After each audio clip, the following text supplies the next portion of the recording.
Welcome everyone, and thank you very much for joining this ISEF webinar. My name is MARTIJN. I'm the Vice President at ISEF, and this session will be the first of a new series of monthly sessions that will be entirely dedicated to the latest EdTech and digital solutions.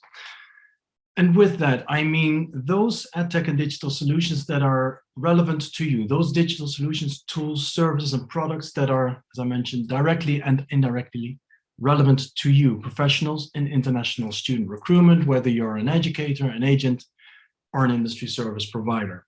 The webinar series will cover topics like CRM and enrollment software, online program managers, digital testing, artificial intelligence, virtual reality, and digital student recruitment solutions. And if that all sounds a bit overwhelming, then let me reassure you, the purpose of these webinars is to shed some more light into this relatively new world of opportunities. In today's session, we will look into the role and position of recruitment and admissions platforms in international student recruitment. And later I'll be joined by JEAN-MARC ALBEROLA, President of Bridge Education Group, and Gordon LUNAN, Vice President of Recruitment Operations at Into University Partnerships. Halfway into the webinar, we'll present a case study in cooperation with StudyMe, together with David BUSHEY, Director of Partnerships at StudyMe, and Sophie Turnbull, Head of International Office at the University of the West of England. We will conclude this 60-minute webinar with a panel discussion, including all four speakers, and we invite you to contribute to the panel discussion by sending us your questions during the webinar via the Q&A button in the bottom of your screen. We will also ask you to answer a number of polls during this webinar. And as always, there is no need to make any notes. You will all receive a link to the recording of this webinar afterwards. So now that we're all set, I'd like to kick off this webinar with a first poll, a poll that includes 3 simple questions that I'd like you to answer. And trust me, the polls are very relevant to the main topic today, even if they may seem a little bit unrelated at first. And here they are. My question to you is, when you buy a new book, do you go to the bookstore? Will you search for a book online, then buy it at the bookstore?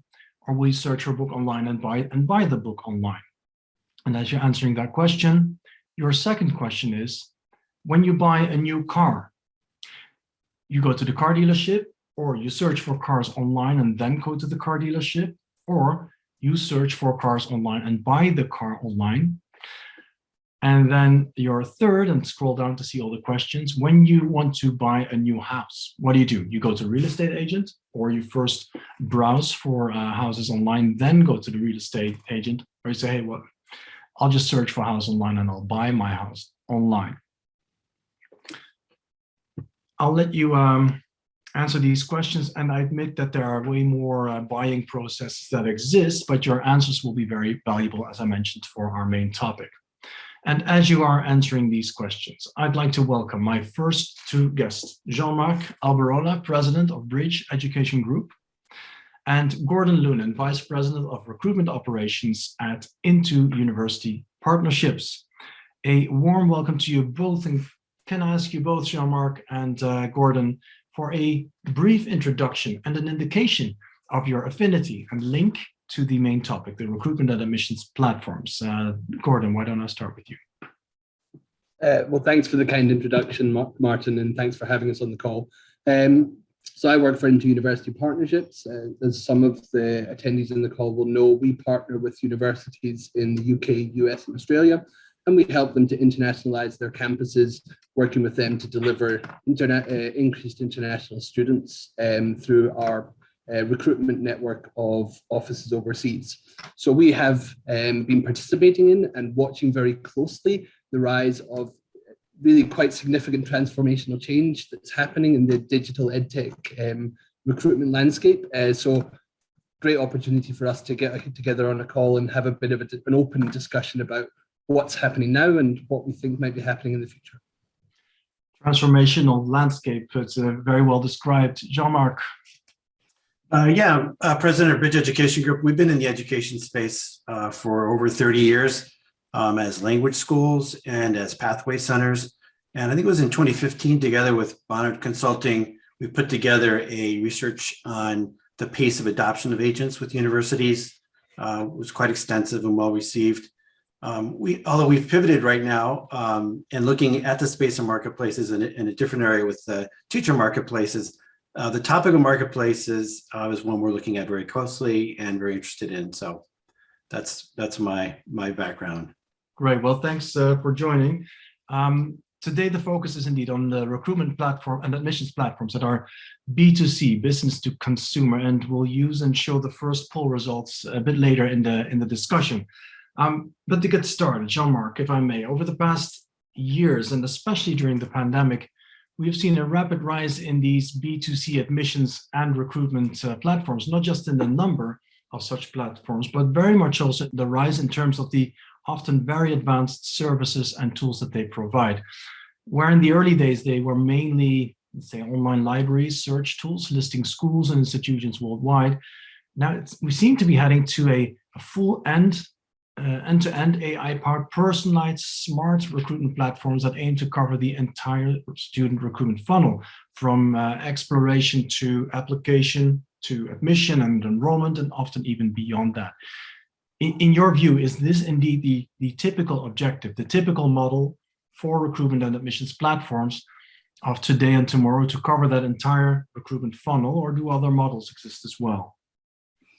Well, I think we've got two different things going on. We have two different models. One is the B2C and one is B2B. And so I think the waters get a little muddied because sometimes it's hard to determine whether we're talking about an agency with a platform or a new business model, which is a marketplace, which is looking to act as an intermediary between supply and demand. I think maybe one way to answer this is on the B2B side. I think this is the new phenomenon a little bit where agents, the B2B marketplace is looking to match supply and demand, supply being universities and agents on the other side. And in that respect, this is relatively new. And in order for that to work, this marketplace needs to be attractive to both sides. It needs to be attractive to agents. It needs to have a good proposition.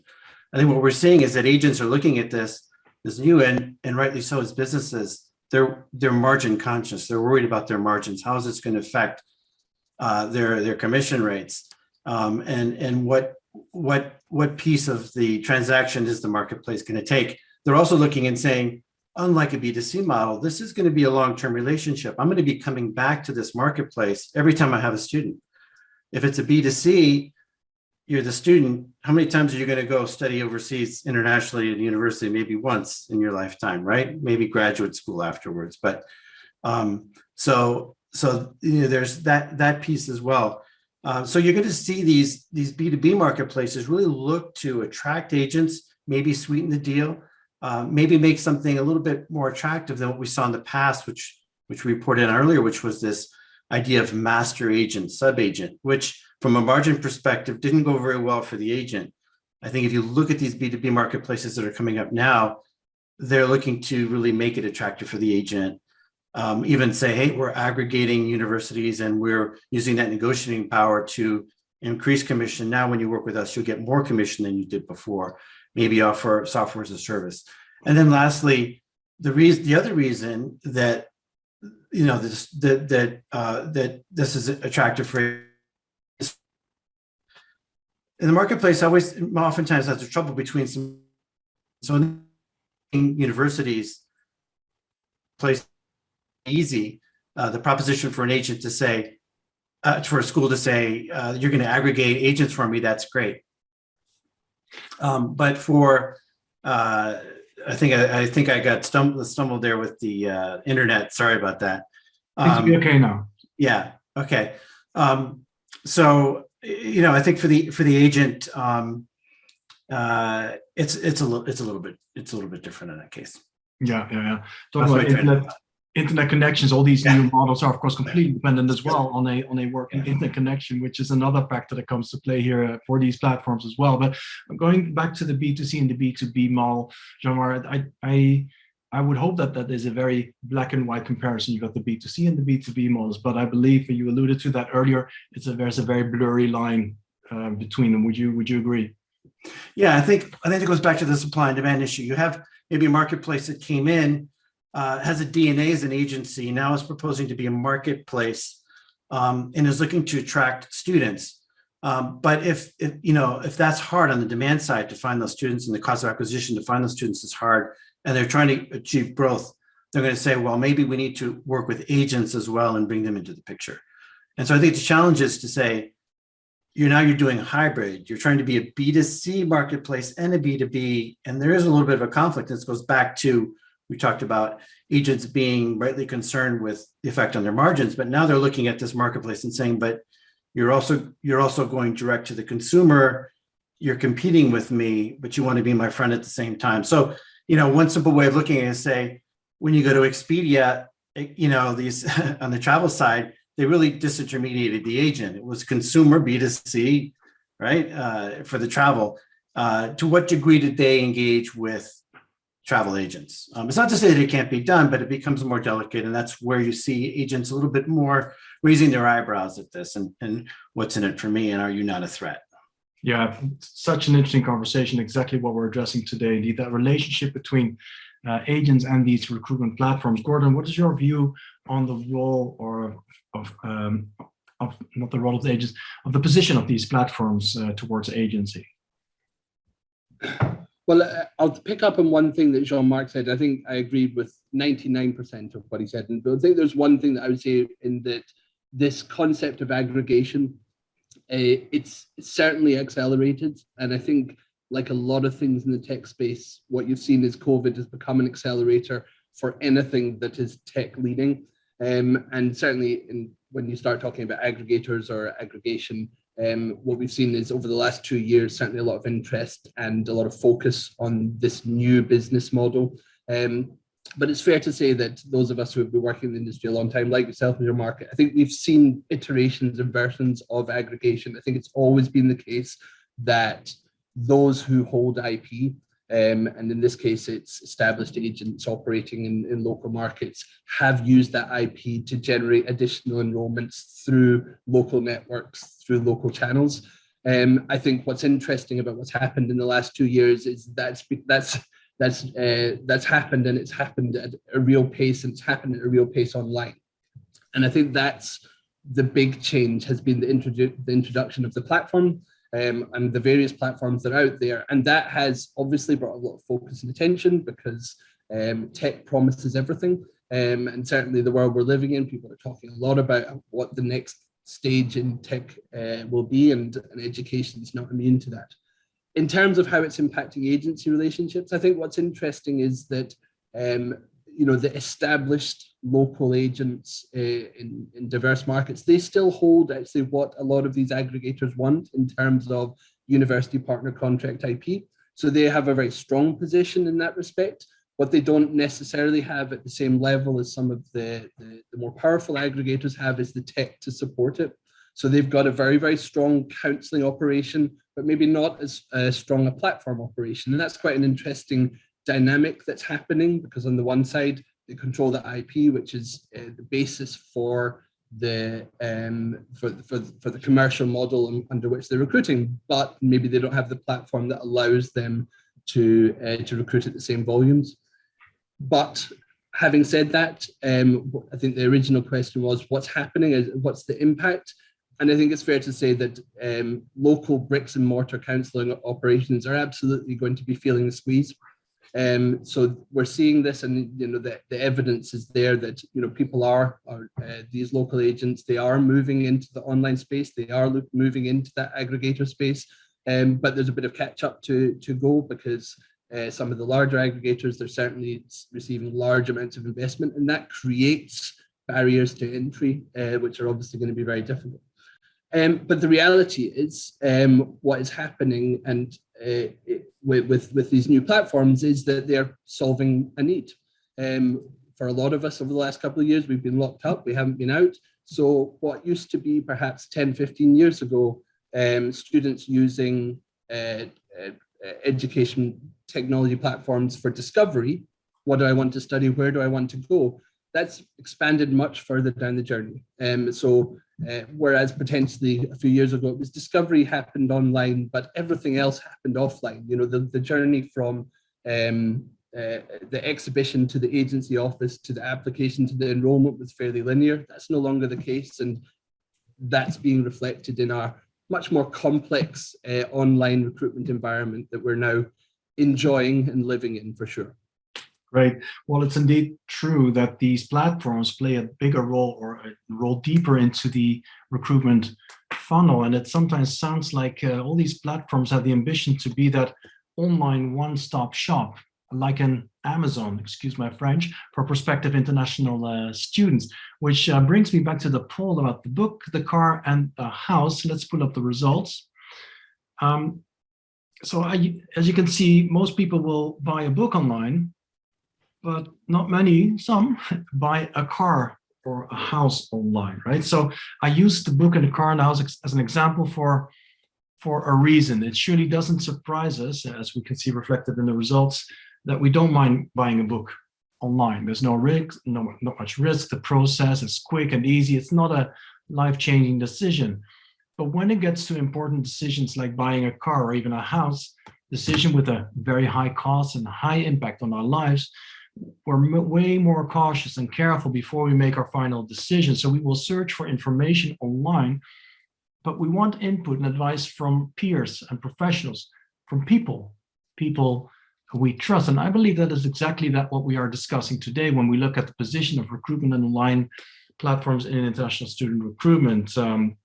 Jean-Marc, are they, or will they be, the Amazon for our industry, just like buying a book, or are they like the online platforms for houses and for cars, for example? Great to get personalized advice and insights and smart comparing tools, but not ideal for making that final decision. Yeah, well, I think clearly because of the scale that they have and the investment that's put behind it, they're providing value and they're doing things that we hadn't seen agents do before.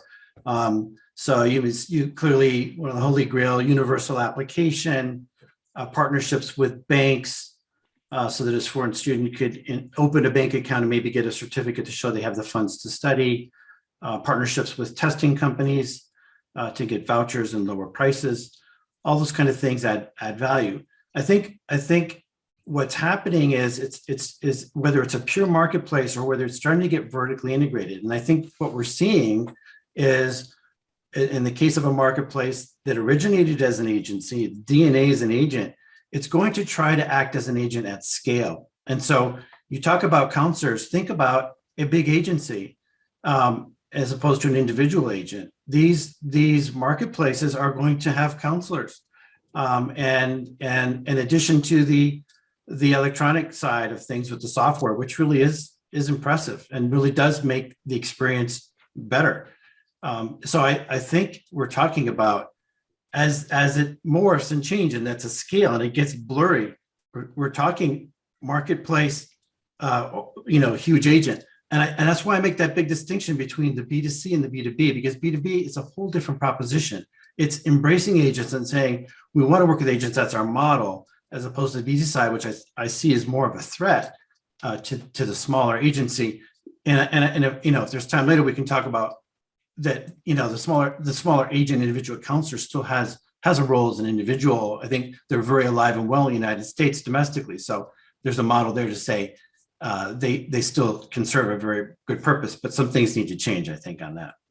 Very interesting. So wouldn't you say then maybe, Gordon, that the B2C model actually lacks that personal element? Because the aggregator actually indeed recognized that personal element is probably needed, especially at maybe I could say the end of the funnel. Whereas the B2C platforms are trying to be more like the Amazon I referred to earlier. Yeah, it's an interesting distinction. I mean, I think I don't want to be the guy that's sitting here still holding Blockbuster stock, because I think there is further growth to be seen in the platform side of the tech-enabled recruitment. But I do, like Jean-Marc, see that there's limits on it. Blockbuster as an example of the previous video.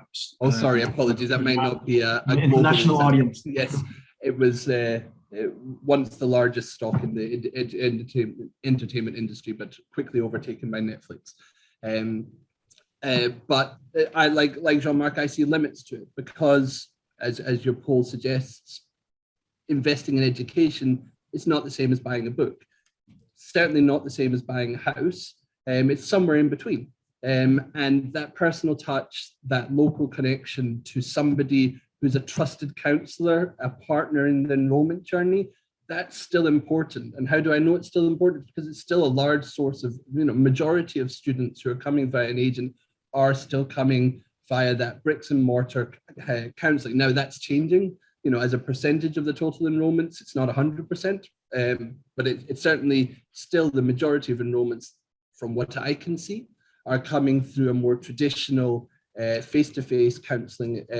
Now, there's still plenty of growth to come, and we haven't reached our limits, but I would say that where we are right now, I think we are just beginning to unpick and learn some of the complexity, and I think we see this in the enrollment performance that's coming through, that it's not as simple as democratizing the application process. You can do, but the full enrollment journey, that's a much more complex journey to take students on, and I think getting that right takes time.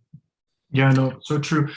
When we talk about today's and tomorrow's recruitment platforms and how their digital tools and smart algorithms and artificial intelligence are indeed rapidly covering more steps in the student recruitment funnel, don't you think that we need to remind ourselves that all those tools are very much data-driven, not people-driven? And with that, I mean that in the real world, any real success, at least when people are involved, in our case, the international student, any real success is typically based on a healthy balance of facts, data, statistics, and things like trust, empathy, loyalty, personality, mental impact, which are all just as important. I see you smile, Jean-Marc, just as important, or maybe even more important if you ask me, in a student's decision-making process. So how, if at all, will smart recruitment platforms be able to capture this? Should they even be going that far? I'm referring to the B2C platforms here, or doesn't this yet again emphasize the increasing importance of the role of agencies alongside or together with the platforms, Jean-Marc? I think there's two things going on. One is counseling and one is the transaction. On the transaction side, technology can really help and facilitate. And the counseling side, that's the human side. So I think a lot of it has to do with where you intercept the student in the marketing funnel. If it's at the very end, where I'm a senior and I'm graduated, now I decided I want to study at a university, you're coming in late, it becomes a little bit, maybe more transactional. And I say this because I look at the domestic here in the US, counselors, paid counselors, they charge the student, and they are intercepting and working with that student at a very early stage in the life cycle, and saying and the idea is also to get them into the most selective college they can. And so it's to say, are you going to prepare for your exams? Are you going to take the ACT or the SAT? You're going to need to do some volunteer work to make your application look better. What hobbies do you have? And if you're an athlete, help you negotiate the recruitment process. All of this with the goal of getting into. So there's a lot of counseling that you cannot do that on technology. So in that sense, you're right. But that transactional side, paying, getting financing for loans, et cetera, that's where you see, and that's why I say the blurring the lines. How vertically integrated is that marketplace going to be? Is it going to offer counseling services, et cetera? Then it really is starting to look more like an agent. If it's just saying, I'm here just to the transaction side, agents do your counseling, and let's match you with the student and make this process easier, you're looking more like a marketplace. And again, that's where I see the difference between the B2B model on these marketplaces and the B2C. Sounds like the perfect match then, Gordon, between platforms and agencies. And that probably translates into the aggregator model. But then again, the aggregator model is also often critiqued, especially from the side of smaller agencies. I think, Jean-Marc, you alluded to that earlier as well. What is this risk for, Gordon, for smaller agencies in all these digital and technological developments, or is there an opportunity? It's a both sides situation, because the smaller agencies have access to contracts and partners that they would otherwise struggle to be able to place students on a commissionable basis for. So on that basis, it's absolutely the case that they are helping. I think it does squeeze the opportunity for growth success stories. You know, the small agent comes good. And I always like to see that, you know, somebody doing a good job in a local market, like a local education council doing a good job in a I think it's been great to see the success. I mean, I've been doing this for 20 years working with agents, and there's definitely cases where you can see what high quality counselling having an impact on the brand recognition and growth of agents. So I think it perhaps lessens the opportunity for that kind of success story. But at the same time, it's a thankless task at times, going out there trying to partner with more universities. Quite often they're closed shops. Many universities have strict quotas for the number of agents they are willing to support. They are moving away from supporting a large network of agencies. So in that case, you know, smaller agents are going to struggle to break through without the significant investment. But at the same time, you know, by allowing easier access to a wider portfolio of programs, you can see how that benefits. And it's a balanced argument. I think on the whole, you know, we're supportive of the direction. But as I say, I think that there is a limit to how much aggregation can solve and take education. But I think we're far from that limit right now. What that limit is, I think smarter people than me would be able to tell you that. Right. I guess this is a nice bridge to our next poll. And this poll is indeed about the agent perspective.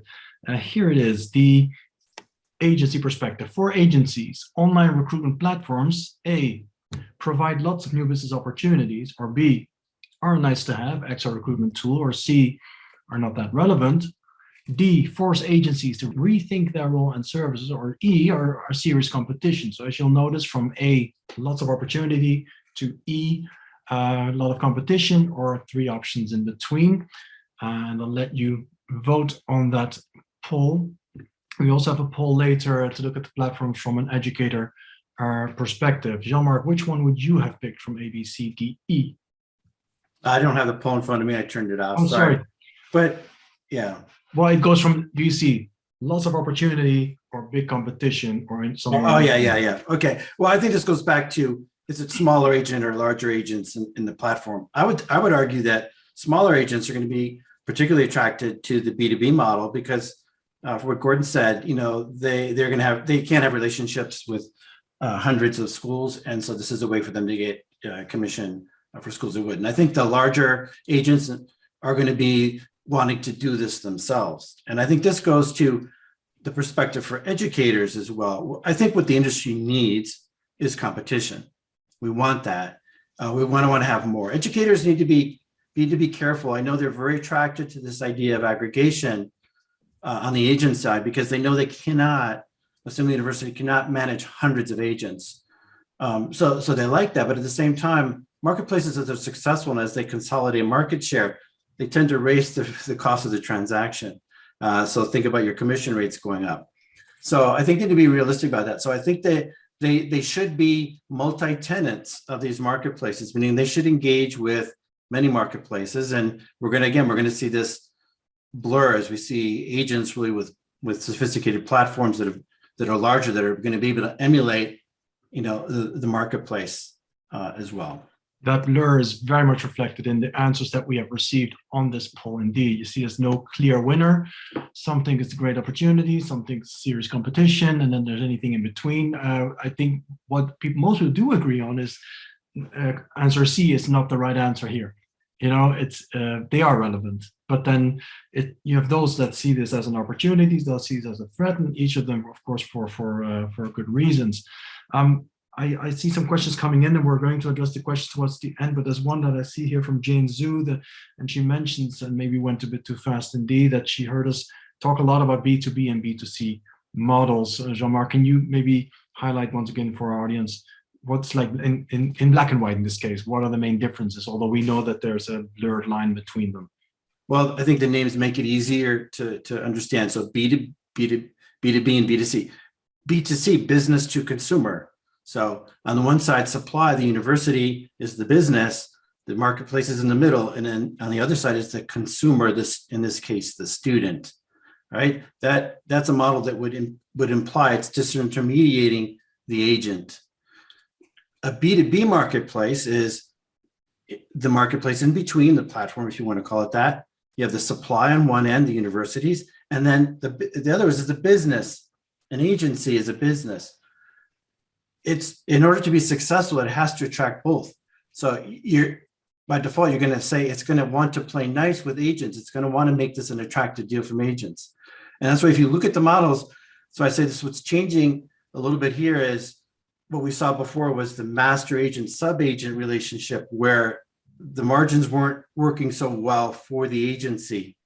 In this case, it looks like the proposition of these marketplaces is to make that not so much of an issue and really provide enough value that the agents are going to want to. And that's why I say this is very attractive for small, mid-sized agents. I think the large ones are going to not want to pay the fees in the transaction and want to do things on their own. And I think that would be good if that happens, again, because I think we need competition in the industry if we can. Yeah, indeed. And just to add to that, the B2C platform is really the student recruitment platform, whereby the university, of course, posts, if I can call it that, their programs on that platform, and the platform has direct access to the student population worldwide or in a specific region, whereas the B2B marketplaces are the ones that are positioned between the institution and the agencies, whereby the agency covers that part of the funnel to do the direct person interaction. Yeah, I would add one little thing that also makes it complex. In the past, we had the marketplaces as listings, where it was bringing the consumer to the university, but wasn't adding the value add. And that's the difference here, is that it's getting involved in the transaction, helping with the payments, et cetera. So it's not just offering a lead. And that's also another distinction. As we see the subtle differences, they make a big difference at the end. Yeah. Great bridge into our next section, indeed, about another interesting model. Thank you, Gordon and JEAN-MARC, for this first section. We'll see you again later for the panel discussion. I'd like to now move to an interesting case study by the admissions and recruitment platform StudyMe that applies a so-called flipped model. So if you already thought that these online recruitment providers were turning our world upside down, well, stay put, as here is your proof. I'd like to welcome David Bushey, Director of Partnerships at StudyMe, and Sophie Turnbull, Head of International Office at the University of the West of England. And by the way, do keep sending us your questions via the Q&A button in the bottom of your screen for our panel discussion in about 10 minutes from now. David, welcome. How about we start with a brief introduction of you first and of StudyMe? Excellent. Thank you so much, Martin, for the introduction of StudyMe. Again, thanks so much for joining everyone on today's session. I wanted to share just a brief overview of StudyMe and how we are changing the way that institutions and students connect. Just a brief introduction about myself before I get started. I'm the Director of Partnerships at StudyMe. I've spent about 15 years in international higher ed. Initially on the finance side. More recently, just prior to joining StudyMe, I was the director of US operation of IDP Connect, and have since been at StudyMe for about a year now. And StudyMe is a new and unique digital recruitment platform, and I appreciate that Gordon and JEAN-MARC have been discussing this, but it's a platform that's really intended to provide schools and students with a new way of being able to connect. And we created StudyMe with this belief that, many schools are looking for new ways to find the right students, not just get leads, names, and emails on a sheet of paper. And we think that that can be achieved through digital means, but not just any digital means, but being able to humanize the digital recruitment process and the student recruitment process. And we've obviously seen several different ways this has happened in other areas of technology. I think of the way that Uber has, in some cases, digitized being able to get a ride, but also humanize that in the way that you kind of know the individual that you'll be, or that will be picking you up. And obviously meetup apps have done this, and dating apps to another degree have digitized and humanized a process. And so how it works at StudyMe, it's pretty simple and straightforward at StudyMe, but basically at StudyMe, we flip the student recruitment model in order to be able to achieve this. And we do this by really putting the student at the center of that process, and delivering solutions to them to be able to meet their needs and aspirations. So very simple 3-step process here at StudyMe. First step is that students register on our platform free of charge. The students build a complete comprehensive profile all about themselves, their aspirations, their qualifications, where they want to study, what they want to study, and then they wait. And they wait for universities or schools from around the world to find and connect with them. And students can use our 30+ different search filters to find students based on nationality, based on study level, program of interest, budget, academic qualifications, and on and on. And once that university identifies a student, the university sends a connection request to that student, telling that student why they should consider connecting with them and what they have to offer that would meet that student's needs and aspirations. And then it's up to the student to accept that connection request, to indicate mutual interests, to go forward, to then be able to have a chat in the platform. And again, I mentioned about using our filters. And so universities use a very simple process to be able to find and connect with the right students, using, again, up to 30 different filters to find a group of students that they would be looking to connect with, and then can further explore each student's profile by having a look at the aspirations and needs that that student has included. Once institutions find that right student, as I said, they then engage in a conversation and a chat with that particular student. And the chat is very much based on helping that student to identify a program at their institution that would be the right choice, and then further explaining to them why they believe that this would be the right institution for them. And again, it's really about a personalized and human-to-human connection, trying to humanize a digital recruitment tool or platform, so that you really have a sense of who's on the other side of that computer or on that application. In this particular case, you look at Shamad, he's got an image of himself, the student, standing in front of what looks to be a really large engine of an airplane. And he also has his interests there in his brief profile. And so rather than take it from me to talk about the power of a platform like StudyMe, I thought I would just share a quick 1-minute video on telling you just a little bit from Shamad's perspective around, what he saw in StudyMe that made him interested in using the platform and the benefits that it had. So when I started searching for programs, obviously the first thing, go on Google, and I searched for postgraduate degrees around the world. Finding something that fits you is a challenge. And one of the first links for StudyMe, I think what I like the most, you get to speak directly to people who are representing the university, and they are able to answer in-depth questions. Initially, I was speaking to universities from Perth, Adelaide, Melbourne, and then from the UK. The representatives of the universities are really friendly. The representative who spoke to me on StudyMe was able to convince me to join UB Bristol and study with them. Because of StudyMe, I'm here at UB Bristol, so thank you very much to StudyMe.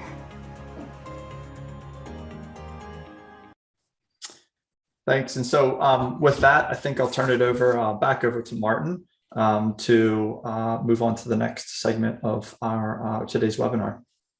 Very well. Thank you very much, David Bushey. I think it's really impressive to see the creativity that exists in our industry to introduce new models as StudyMe has. If you could unshare your screen. Thanks. So the student that was in our example actually is now studying at the University of the West of England in Bristol. And Sophie, I'll get to you in a second. First, we actually have another poll on behalf of StudyMe that I'd like to pull up. 1 second. And this poll is for educators. So educators in our audience, can you please respond to this question? What is your primary recruitment objective? Increase enrollments, country diversity, program diversity, study level diversity, or other? And as the audience is responding to this poll, now is a good moment for you, Sophie, to briefly introduce yourself. Hi, yes, so I'm Sophie TURNBULL and I'm Head of International Student Recruitment and Admissions at UE. So I've been here about 4 years in my current role, but worked for the university for almost 10 years now in kind of relevant international recruitment roles. Thank you. And can you tell us a little bit more about your partnership with StudyMe? How does it work for you? Because it seems like rather than students applying with the university, it's the other way around, right? So that sounds very interesting. Doesn't it create more work for you? Yeah, that's a good question. And it was something that me and David talked a little bit about, actually. So we were first approached, I was first approached about StudyMe kind of during COVID, actually. So we'd already begun to see the rise of or the kind of fast forward of the digitalization of the student area.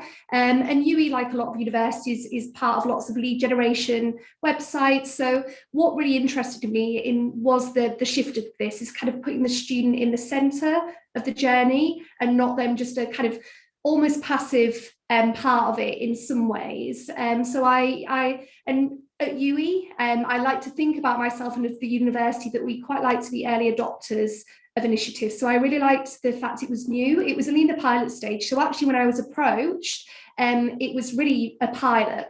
They wanted institutions on board globally to provide some feedback. And that really interests me because I wanted to be part of the journey, part of that initial opportunity and not join at a later point. I'm a big kind of believer in being an early adopter. You get to input into something, you get to try it out. And I really liked the concept of what it was. But like you said, it does need resource. It isn't like a lead generating website where you get your lead, it falls into your CRM and you hope eventually that something may happen to that student. But actually what I really liked that about it, I like the transparency it gave. I like the humanization that David talked a lot about. So actually we know with the kind of adoption of more and more CRM systems at universities, that universities are becoming more savvy, that you can't just purchase leads and then hope that they miraculously turn up. There's been a lot of investment in that, but quite often, even with quite sophisticated nurture tracks, students become a generic recipient of university information. So regardless of their profile, what they're interested in, they fall into receiving very similar emails. That's not the case at StudyMe. You do need to filter, you need to match, you need to search, you need to look at their profile, you need to be engaged. You can't just get away with copying and pasting information, or if you do, you don't get as much out of it. But that for me was so important because it does remind you, and especially during COVID when we weren't able to go to events, we weren't able to have those conversations at fairs like we used to do, it enabled those types of conversations to happen, but with students where you could see before they even approached your stand what their budget was, if they were looking for scholarships, what courses they were looking for, did they want to live in a certain part of a country, were they looking for a certain country? Like with Shabad, we knew he was initially looking at Australia, so it gave us access even to students that may have not come to us if we hadn't have been able to have those conversations. Yeah. Students tend to complain sometimes, right, when they apply with the school that they don't get an answer. How is that now that you flipped it? Do you get your students to respond to you? Well, I mean, actually, that was what was quite important to us as well. I think was understanding how much control the student had in that journey. Obviously, nobody wants to think that they're bombarding students with lots of, you know, kind of, hey, come to do UE. So I really like the fact that the student had to accept the conversation, that they, you know, that you're incentivized to write something interesting. If you were just going to copy and paste a generic, hey, are you interested in UE? Whereas actually taking the time to kind of look at the profile, say, hey, I can see you're interested in this, but you're also interested in, you know, whatever personal thing. At UE, we've got this really great civil engineering course, but did you know that we are also able to offer this? That it was your responsibility to be the ones to really strike a chord of what the student was looking for, which is how it should be. Right. David, I've got the results here of your poll. I'm sure those would be very interesting for you. The best scoring is indeed the first one. Schools simply want more enrollments. Is it that simple indeed? Yeah, you know, look, I think this is really interesting, right? And the first thing that I look at this poll and see is that everyone's needs, right, or their objectives are different. And I would even argue that these objectives, if you were to take this poll 6 months from now, right, when we're not coming up against an intake, might be considerably different, right? People might be thinking about other things. And so, that's one of the reasons why we created StudyMe is we know that your needs change, and we know that we need a platform that can be flexible to react to the needs of institutions. And so the beauty of having a pull strategy as opposed to a push strategy, where you're actually pulling students to you that meet the needs of your institution at that given moment, is really powerful, right? And it's not just any students that you're reaching out to. It's actually the students that would be a really, really good fit at your institution based on the information that they've provided you with. So, when we look at the enrollment funnel, right, we think about students that we meet at the very, very, fairs and at other places, right? They're just prospects, names that we get are prospects. Oftentimes the students that schools meet on StudyMe are qualified leads or qualified students, in the sense that, one, that they meet the requirements or they meet the filters that you've set. And two, that there's mutual interest, because not only did you reach out to them, but they had to accept your connection request to indicate that they're mutually interested in learning more. And to me, that's really, really powerful. And now it's your opportunity to be able to convince them and tell them why you believe your institution might be a good fit. And in the case of Sophie, right, convincing a student that had no aspirations of studying in the UK, probably because, friends, family, others had studied in Australia. But after someone from that institution reached out and talked about the benefits of UE, I thought, wow, this might be a really, really good fit. And so to me, that's just a really good story. And that's the power of what StudyMe can do. I think it's great and very original. And I can imagine that more people would be interested to look at this process from that different 180 degrees change perspective. So thanks for that, David and Sophie. Place to put it before we go to the panel discussion. And for those interested to learn more about StudyMe, please visit studyme.com, or you can even send an email directly to david@studyme.com. I'd like to now bring back in Jean-Marc and Gordon for the final part of this webinar, panel discussion with the four of you. And as I mentioned, with input from our audience. For that purpose, I have a last poll for our audience. On your screen, you will soon see 9 statements about recruitment admissions platforms and their relation to educators. Can you please select from those statements the ones that you agree with, and you can select more than one statement. So I'll just walk through them. For educators, the digital recruitment admissions platforms help increase the quantity of applications. If you agree with that, then click that to check that box. If you don't, leave it open, and so forth. They help increase quality of applications, help improve the success of partnerships with agents, help diversify student applications. And speakers, if you still have this poll, please keep it in your screen. I have a question for you. So there are a number of options there. You can have a scan through this, Gordon. Which one do you expect to receive the most votes? If you still have that in your screen, I hope. You're putting me on the spot. I am reading it as we go. Walk through them. I think, without wishing to influence people who may be responding, I think people will say help increase the quantity of applications. That would be number one. I think it'll be the top one. Help increase the quantity of applications will be the number one response.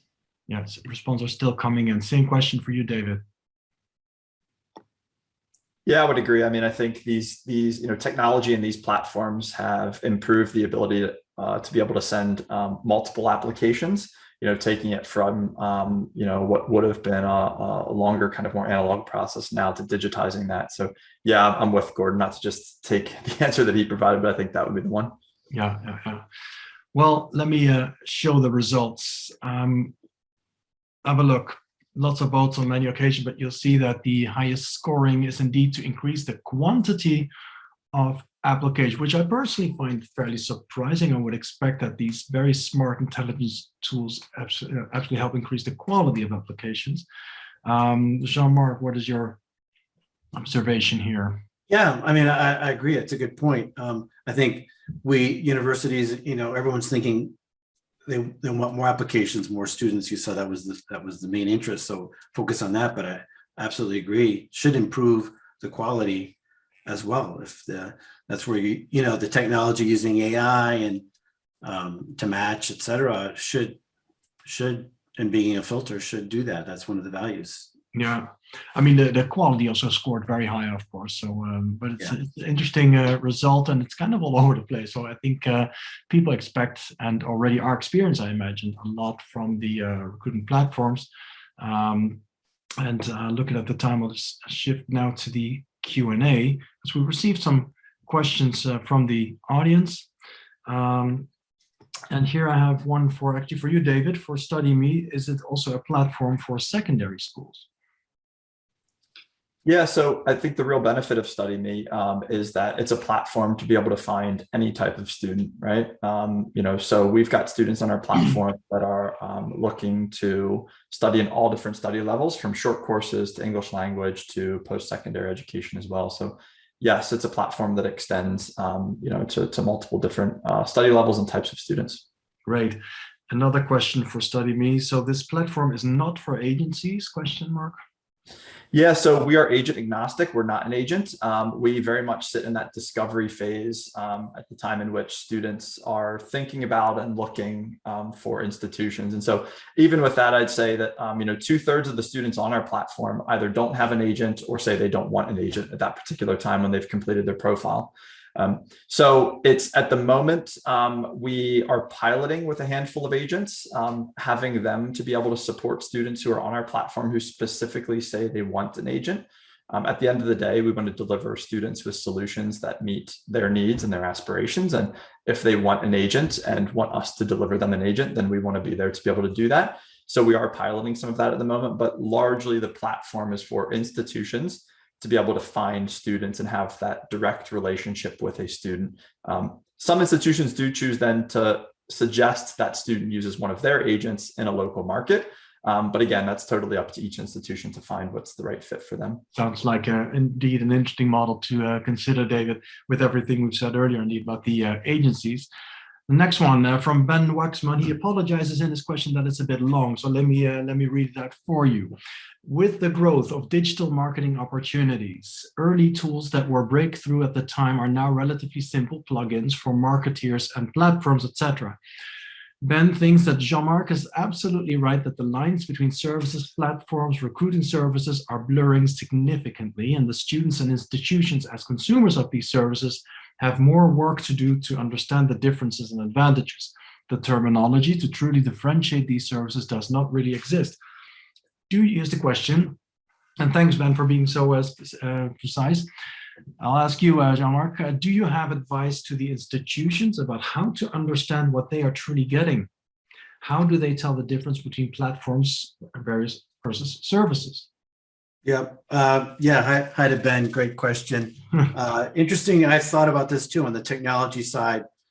Is what these platforms are offering with AI and advanced technologies available to others, and will other large size agents be able to emulate that? I think the verdict's still out there. We'll see how much of a leap in technology and what the barriers are for that. But I would agree with Ben that hopefully that'll be the case.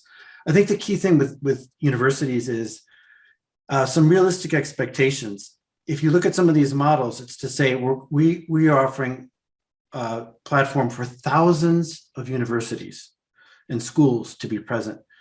At a certain point, it's going to be kind of like Google. You can get to the first page of Google, but if you're on the second page, it's the best place to hide a dead person. What you're going to see is these agents, these marketplaces saying, if you need more exposure, maybe you need to pay a little additional fee, kind of like AdWords, to be present and be seen. So I think there's some limitations from the school side in terms of how these are really going to solve problems and how they're going to change the market and provide exposure to a school that maybe not getting that many enrollments. And so I think the verdict's still out in terms of whether it changes the dynamics and the distribution of students across universities. And developments go so rapidly, don't they? I thought this was an interesting one, Gordon. I'll ask you about this one. A question from Otavia Alemand.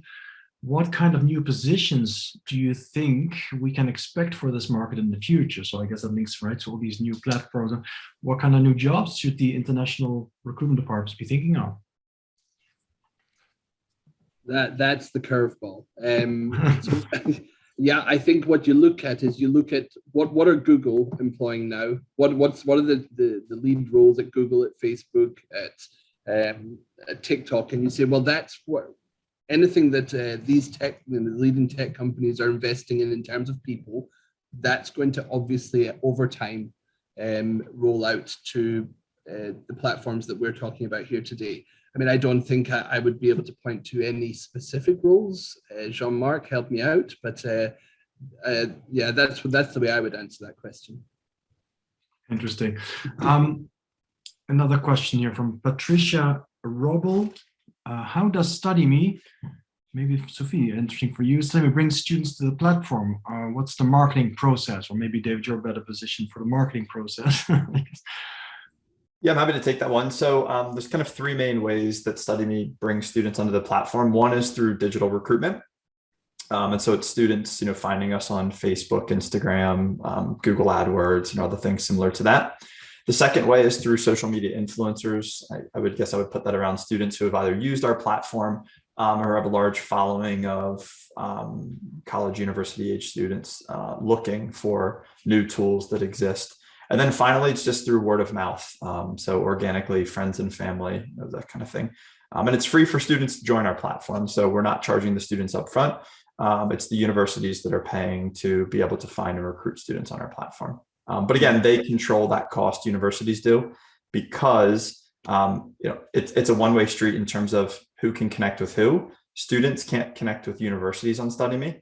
Universities can only connect with students. So you never need to worry about being bombarded with, student leads that would be unqualified or ones that you're not looking for. You control that process on StudyMe. Interesting. Well, that also answers another question about how StudyMe makes it money. So I guess you just answered that, right? It's a fee paid by the university. Is it a fee based? Is it a percentage fee, or is it like look, we've got lots of different options. We want to work out what the right solution is with each of our partners, and we're flexible in that way. I would say it varies. It's variable, anything from the cost of basically to join an event, an in-person event that you might have overseas, a fair, all the way upwards to having full access to the platform, being able to connect with any and all students, having multiple users on the platform. So there are variable costs. I don't know that there would be an appropriate answer there. I would just say that it really depends on what that institution is looking for, but certainly an affordable platform. Right. Well, I'm looking at the time. There are more questions, so we'll try to answer those questions via email to those that asked them. And I need to bring this one to a close. I thought it was really, really very interesting. And I guess we can say that the platforms are, of course, here to stay, and they provide very attractive services and sophisticated solutions to schools, agents, and of course, students and their families. There is no doubt that they will continue to improve their processes and services and allow agencies, counselors, and recruiters to focus more on the human aspect in the whole recruitment process, with more time available for personal interaction with candidates that are pre-selected via digital and AI-powered recruitment platforms. Change is there to be embraced. Change provides new opportunities as long as one thing doesn't change, and that is to always put the student at the center. Thank you very much, David, Sophie, Jean-Marc, and Gordon, for your valuable contributions to this webinar. And thank you to our audience for spending 60 minutes of your valuable time with us. As mentioned, over the next months, we will continue to host webinars on the broader spectrum of digital and edtech solutions and services for our industry, and you can sign up to receive updates on our next webinars via isef.com/webinar. I'm also pleased to announce a dedicated digital day in Berlin on the 2nd of November, which is the day right after ISEF Berlin, with seminars, panel discussions, product demos, and the opportunity for you to meet with the providers of the latest edtech and digital tools and solutions. But now, if you'll excuse me, I need to get myself another ebook, so I guess I'll take a look at what Amazon has to offer, or should I go to the bookstore for some professional advice? You tell me. Thank you, everyone, and was a pleasure. I hope to see you again soon.